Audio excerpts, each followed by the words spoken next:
But we're going to begin our discussion with a disturbing question. Are we on the brink of World War III? Not my words, but the words of former Trump advisor Alexander Vindman, who says the troop buildup by Russia on the border with Ukraine is the beginning of what could be a third world war. And this is not just a small buildup. More than 127,000 Russian troops are standing by. What happens next depends on Russian President Vladimir Putin and what he is planning. It's going to be all part of I think, a complex sort of analysis that he's probably doing, trying to decide, do I do this? And if so, how and when?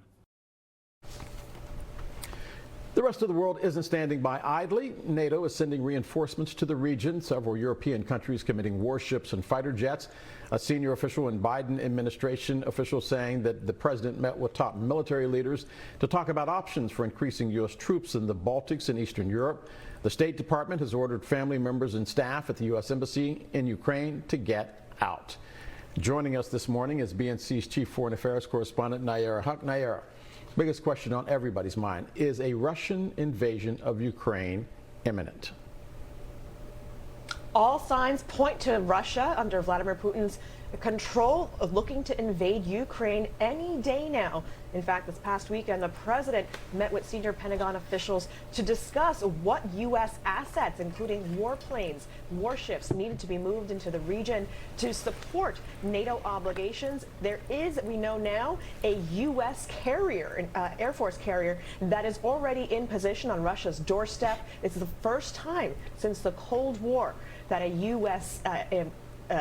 Air Force carrier has been activated in that area. So it is a grave situation. The people of Ukraine have been preparing for war for weeks now. It does seem, though, that the American public is a little late to becoming aware of the fact that all of the ingredients for World War III are already there. Nayara, everyone seems to be acknowledging that what Russian President Vladimir doing and contemplating is insane. But they also say that he is operating inside a bubble in which no one is talking to him but himself. Is this really his card to play? And if he plays it, will he bring about his own end?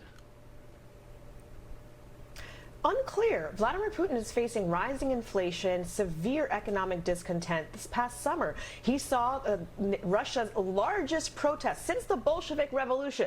So the largest protest ever in Russia.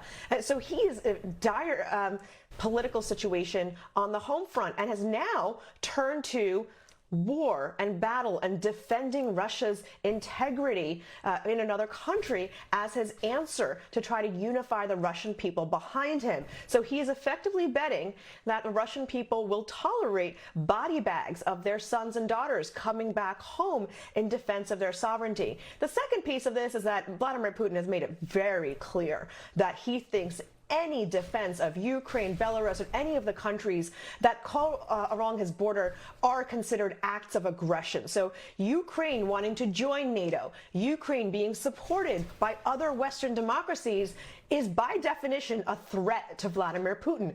How do you work with that diplomatically? The answer is you probably don't. You use diplomacy to buy yourself some more time, to hope to calm the tensions, but everything about Putin's agenda and the psyche that he brings to the table suggests that war is imminent.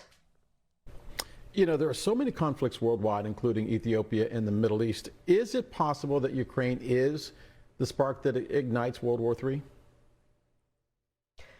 It would be World War III in the sense that it would be Europe fighting another massive world power and the United States being dragged along because of treaty obligations and defense obligations. Now, how much sub-Saharan Africa gets involved remains to be seen. Now, does this prompt China at the same time with Russia facing the West? Does China decide to make its move on Taiwan and countries in the East? That is what's happening right now. The United States is facing a moment of whether or not it will stand up for democracies around the world.